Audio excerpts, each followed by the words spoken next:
पर संबित पात्रा बीजेपी नेता press conference को संबोधित कर रहे हैं। और कुछ व्यवसायी जो इस पूरे प्रक्रिया में घोटाले में जुड़े हुए थे वो भी जेल में गए। आप सभी जानते हैं कि कुछ व्यवसायी जो जेल में गए थे, कुछ बिजनेसमैन जो जेल में गए थे एक्साइज स्कैम में, शराब घोटाले में, उनमें से एक दिनेश अरोड़ा थे।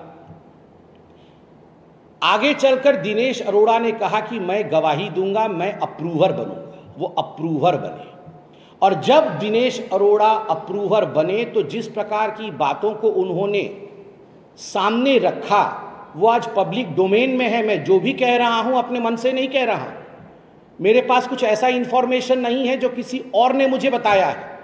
ये सब कुछ पब्लिक डोमेन में है that Dinesh Arora turned into an approver. एक बार अप्रूवर बनने के पश्चात उन्होंने बहुत महत्वपूर्ण बातों की खुलासा की। किन बातों की खुलासा दिनेश अरोड़ा ने किया? दिनेश अरोड़ा जो अप्रूवर है उसने कहा 2020 में 2020 में संजय सिंह जी ने फोन किया दिनेश अरोड़ा को और संजय सिंह जी ने मुलाकात की दिनेश अरोड़ा के साथ। दिनेश अरोड़ा जो बिजनेसमैन है, जो रेस्टोरेंट चलाते हैं दिल्ली में, उनको संजय सिंह जी ने 2020 में फोन करके कहा कि चुनाव दिल्ली के आ रहे हैं, मोटा पैसा इकट्ठा करना है, आप रेस्टोरेंट और बार वालों से बात करो और ये पैसा इकट्ठे करने का काम करो। और आप देखिए किस प्रकार से इस बात को लेकर पैसा इकट्ठा करने का काम दिनेश अरोड़ा ने पूरे दिल्ली में बिजनेसमैन और बार के जो सदस्य थे उनको लेकर, उन्होंने रेस्टोरेंट और बार के जो लोग थे उनको लेकर एक मोटा माल इकट्ठा दिनेश अरोड़ा ने किया।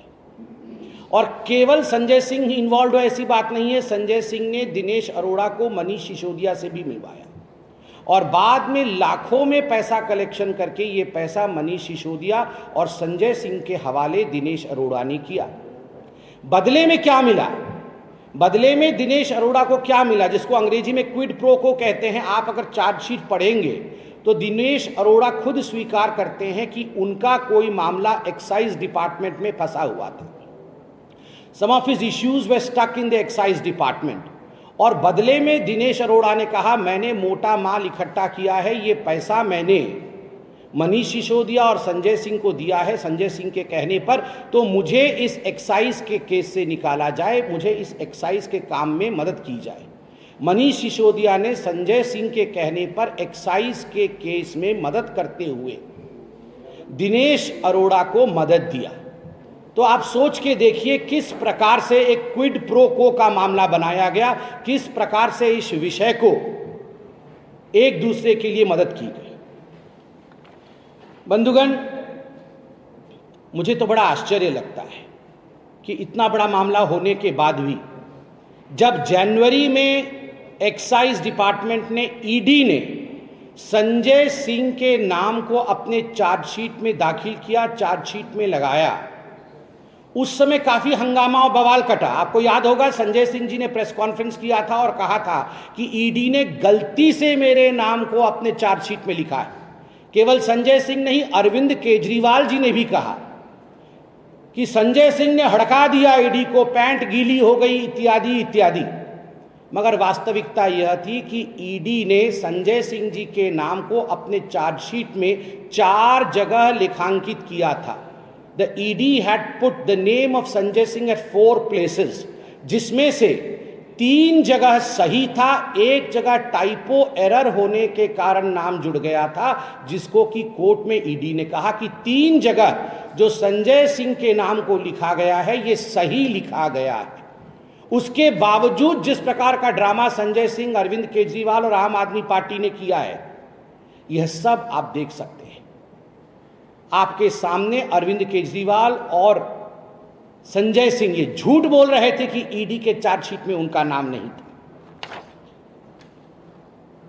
ये शराब नीति आखिरकार क्या है इसके बारे में भी मैं बताऊंगा, मगर कल मुझे बड़ा आश्चर्य लग रहा था कि अरविंद केजरीवाल कल रात को कह रहे थे कि संजय सिंह के घर से कुछ नहीं निकला। अगर कुछ नहीं निकला तो गिरफ्तारी कैसी हो सकती है?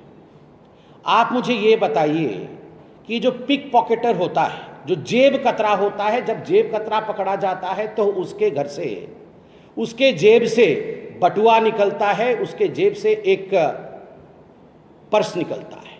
जब चेन स्नैचर पकड़ा जाता है तो उसके घर से, उसके जेब से वो सोने की चेन निकलती है जिसे छीन के वो भाग रहा होता है। जब चिंदी चोर पकड़ा जाता है, छोटा सा चोर पकड़ा जाता है, तो उसके घर से टूटी, बकेट जो इत्यादि वो चोरी का सामान इकट्ठा करता है, वो चोरी का सामान निकलता है। जब डकैत पकड़ा जाता है तो उसके घर से छर्रे और कट्टे पकड़े जाते हैं।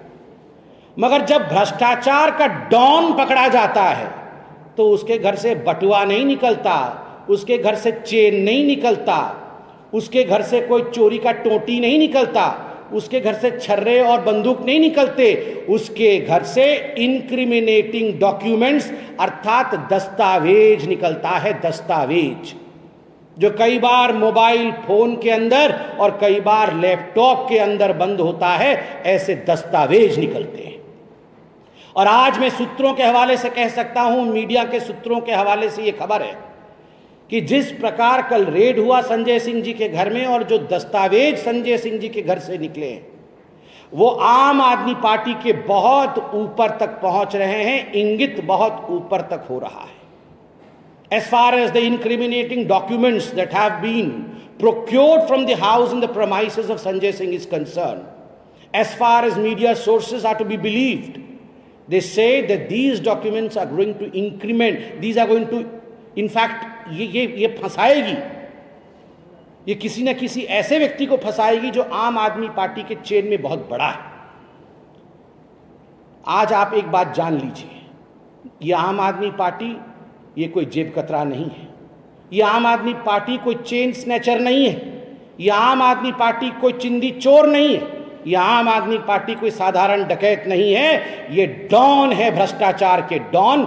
इस कारण से जिस प्रकार की बौखलाहट आम आदमी पार्टी में आज देखने को मिल रहा है, ये पूरा हिंदुस्तान देख रहा है।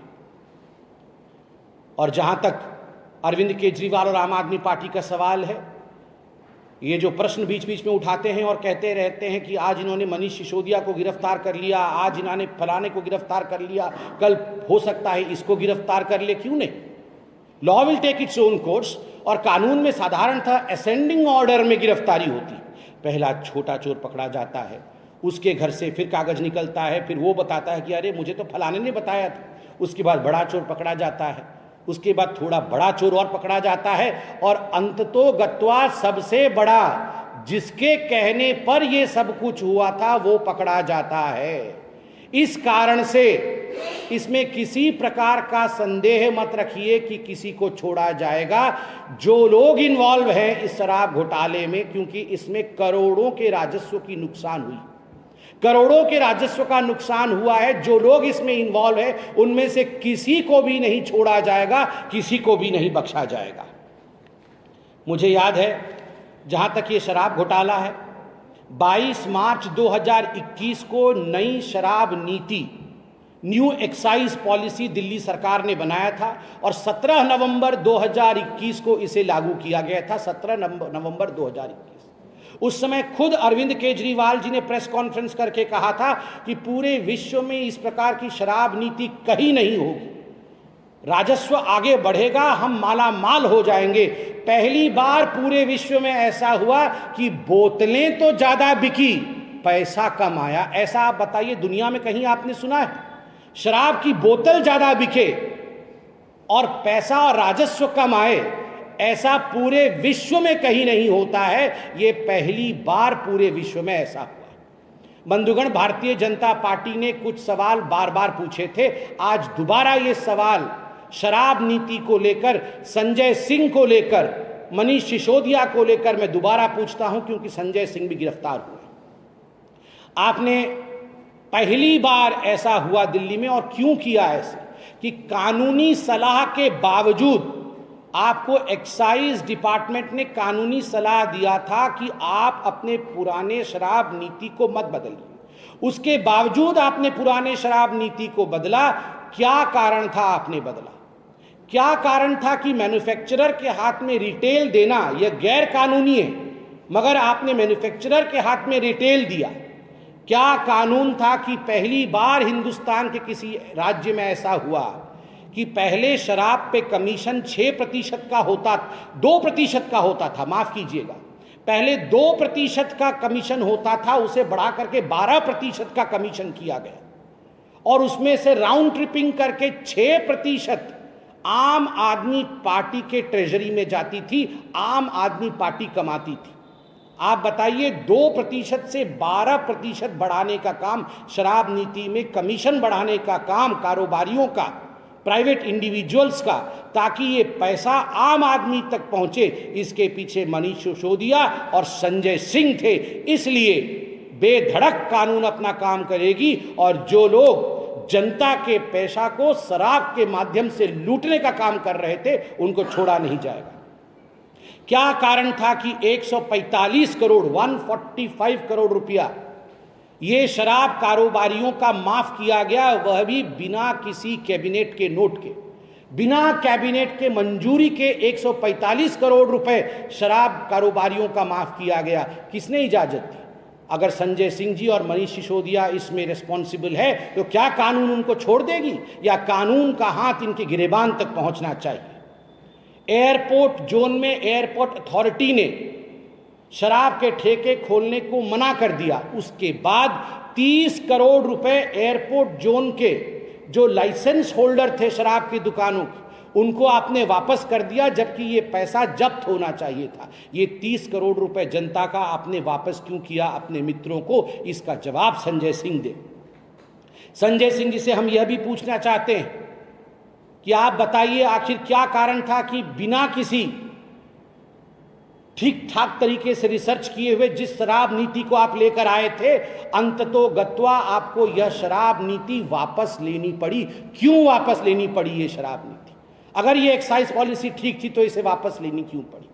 आप यहां वहां की बातें करते हैं अरविंद केजरीवाल जी, मगर आप काम की बात कोई नहीं करते।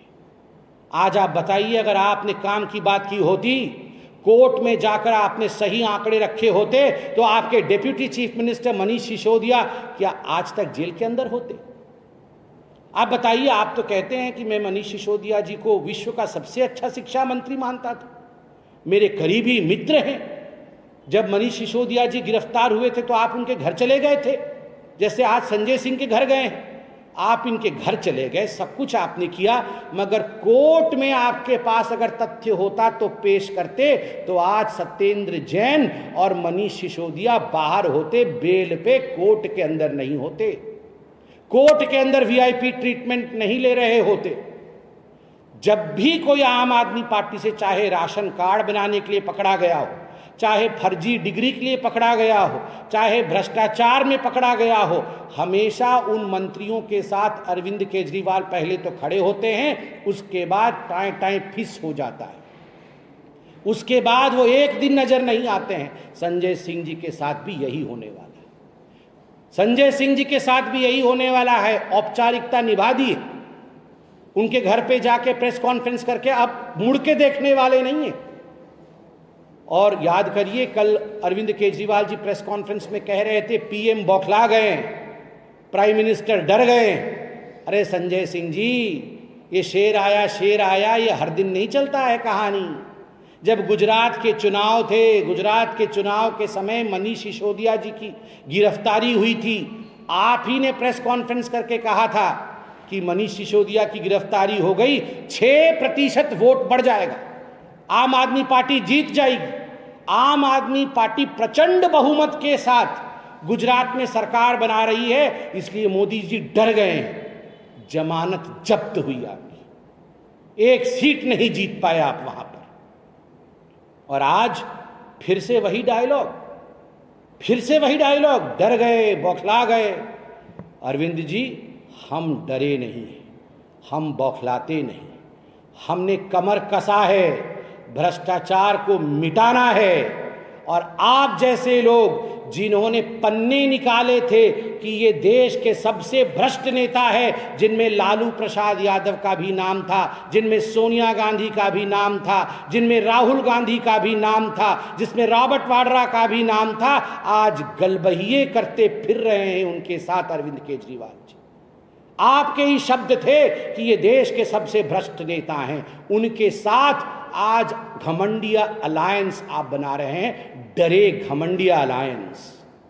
आपने चोरी की है, आपने भ्रष्टाचार किया है, तो डरना तो पड़ेगा, क्योंकि जनता की पैसा कोई लूट लेगा ये नहीं हो सकता है। ना खाऊंगा ना खाने दूंगा। हो सकता है अरविंद केजरीवाल जी आप ये भूल गए, मगर दोबारा भारतीय जनता पार्टी आपको याद दिलाती है, न खाऊंगा न खाने दूंगा, और जिसने खाया है उससे निकलवाऊंगा। बहुत बहुत धन्यवाद। आप देख रहे थे ये प्रेस